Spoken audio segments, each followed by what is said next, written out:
Namaste, my name is Jyoti Thaya and welcome to Learning with JD.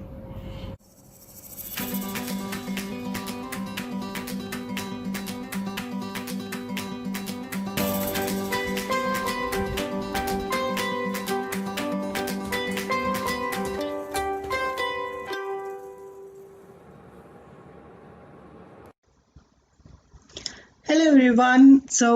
Welcome back to Learning with JD. And as you know that from last few sessions we are covering the process groups. We've already started studying for our examination and we are preparing from our PMBOK 6th edition. As we've already seen the key four processes starting from initiating, planning, executing, monitoring and controlling. We are here today talking about the closing process group. It's a very small process group but equally important from your real life project perspective also, as well as from your examination perspective also.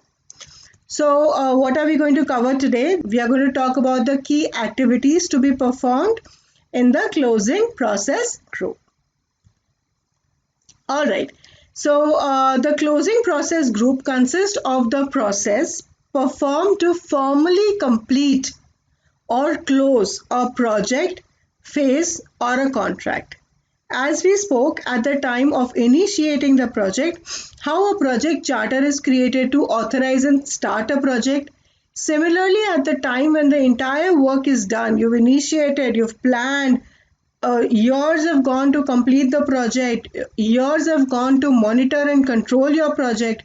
While you're coming to the closing of the project, it has to be systematic and equally managed with the same integrity the way the project has begun.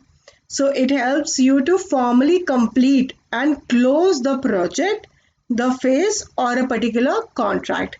Contract comes into picture where there is a procurement, where you are behaving like a vendor and you have a client outside, right? So that's a contract.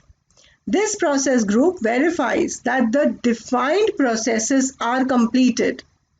All the processes that were defined before are completed within all the process groups. None of the process can be open. All the processes have to be closed to close the project or a phase. To complete the project or the phase, all the processes that were, that's a part of the process group has to be closed. It cannot be that, approval for some segment is open but you close the project. Not possible. Yeah. As appropriate and formally establishes that the project or project phase is completed. So it formally gives the way initiating at the time of initiating project, how a project charter formally authorizes the start of the project. Similarly, at the time of closing also, formal authorization is equally important. The key benefit of this process group is that phases, projects, and contracts are closed out appropriately. It cannot happen that the approval sign-off is not happened by the stakeholder, or the stakeholder needs some further changes after monitoring and controlling. If that is the case, then it will go back to the change control board. But it will not happen that, okay, the project will be closed even when the stakeholder requirements are not met. This process group also addresses the early closure of the project. Just in case the project gets aborted or cancelled, still a closure of the process has to happen. For example, budgets have not been approved, but the project, some level of project work has happened. Still, the project manager's job is to document the lessons learned and put it as a part of the OPA. The entire process of closing process group has to be followed, even though it is not complete. Got that? And as a part of the closing process group, we have only one process. The only process happens in the integration management knowledge area. The only process that happens at the time of closing process group is close project or phase. Let's see, we are going to talk about this in detail when we talk about the knowledge area wise. Right now, we are just going to do it at a very high level. So what is the part of the close project or phase? Finalizing all the activity for the project, phase or contract. It is as simple as that.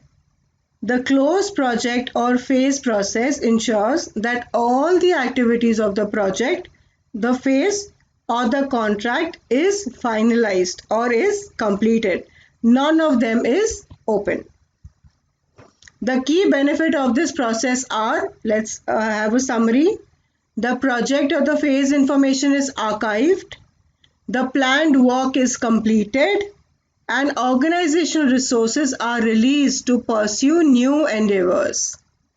The team is dispersed. They will now go and work on a new project. The project or the information, the project or the phase information is archived and the planned work is also completed. Yeah. This process is performed once or at a predefined point in the project or in the initiating process group.